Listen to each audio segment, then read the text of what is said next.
Հիշեցիք դուք Խաթաբալադան, հիշեցիք Mea Culpa-ն, ես Խաթաբալադան հատկապես շատ եմ սիրում, անկեղծ ասեմ,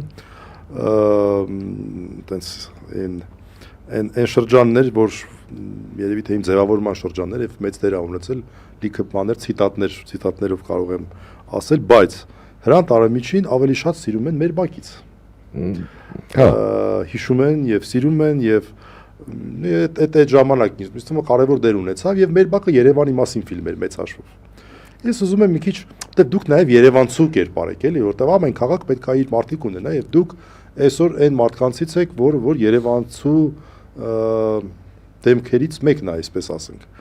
Ուզում եմ Երևանի կոլորիտը, ուզում եմ մի քիչ Երևանի մասին խոսեք։ Ձեր երիտասարդության Երևանը, հետո մի քիչ ավելի ուշ շրջանի Երևանը, այսօրվա Երևանը։ Ես երբ որ փորձում եմ երիտասարդության Երևանի մասին խոսել, ասում են դու սովետականամոլ ես։ Հիբրիդային մոռանալով, որ բնականաբար իմ մանկությունը, պատանեկությունը ու անգամ արդեն հասուն տարիները անցել են այն ժամանակ սովետական Հայաստանում։ Ես սովետական Հայաստանի պրոդուկտ եմ։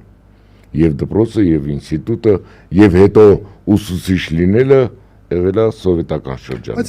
կներեք մի բան ասեմ, էլի, ախր այդ մեղադրանքը ոչ միայն անհիմն է,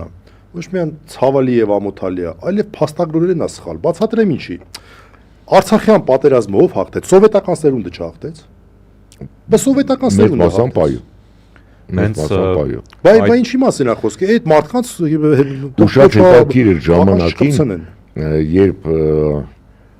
հիպիական շարժումները արտասահմանից եկավ այստեղ եւ գլյով շալվարներ, երկար մազեր եւ այլն, Woodstock ռոք փառատոններ, այո, Գառնիում ռոք փառատոն այն ժամանակ Խորհրդային Միությունում դա միակն էր